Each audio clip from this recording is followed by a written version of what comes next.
A new study shows students did not catch up on pandemic learning losses as much as hoped. Some kids need as much as 4 months of additional class time. As we get closer to the start of a new school year, our educators are saying they're seeing this in their classes too. 9 News reporter Anusha Roy joins us. And Anusha, you're starting with a look at Denver Public Schools. Yeah, Corey, we had a really frank conversation about where students have been making progress and where they are not still. A lot of districts in Colorado are using a group called NWEA to assess how students are doing in between statewide tests and SATs. And a study from that group found by the end of the last school year, recovery had essentially stalled. The study is catching people's attention from education media outlets like Chalkbeat to school districts reading up on this study.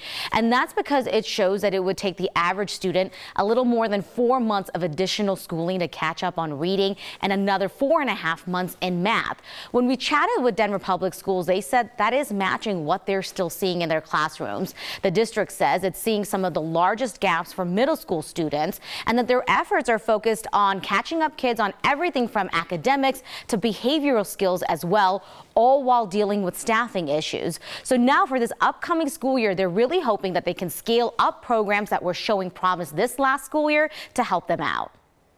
So we start looking at the 4 months, right? And if you look at it 4 months and you bring in enrichment providers, and then you bring in after-school clubs that include math and literacy and fun activities, and then you bring in Saturday school and a summer program, we're really looking at really minimizing the amount of those 4 months.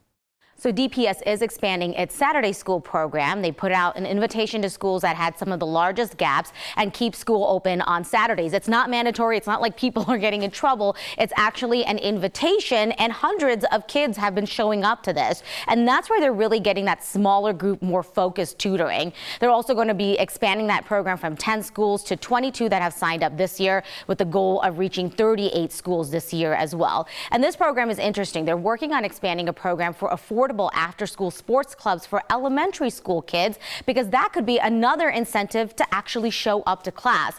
And especially for our youngest learners, there's going to be a lot of focus on small group activities so that kids can learn how to interact with each other, another social skill that was lost during COVID.